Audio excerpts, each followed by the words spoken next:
اچھا اتنا کافی نہیں تھا؟ کیا میری قوم اللہ کی بندگی کرو، اللہ کو حاکم مانو؟ آگے فرمایا ما لکم من الہ غیرہ، اس کے علاوہ کوئی حقدار بھی تو نہیں ہے بندگی کا، یعنی کسی اور کا حق ہی نہیں ہے کہ اس کی بندگی کی جائے۔ بندگی کا حق اس کو ہوتا ہے جو تم کو پیدا کرتا ہے، یعنی جو تمہارا خالق ہے۔ یہی بات مشرکین مکہ کو میرے پاک پیغمبر صلی اللہ علیہ وسلم نے فرمائی تھی کہ تم ان بتوں کی عبادت کرتے ہو، ذرا یہ تو بتاؤ کہ ان بتوں نے پیدا کیا کیا ہے؟ خالق ہی معبود ہوتا ہے نا، بندگی کا حق ہی اللہ کا ہے، اس کی بندگی کی جائے، اس کی عبادت کی جائے۔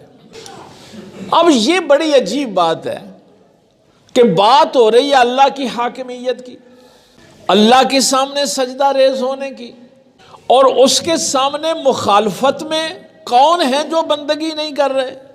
بھائی کن کو کہا جا رہا ہے کہ تم بندگی نہیں کرتے، تم اللہ کو حاکم نہیں مانتے، خالق نہیں مانتے؟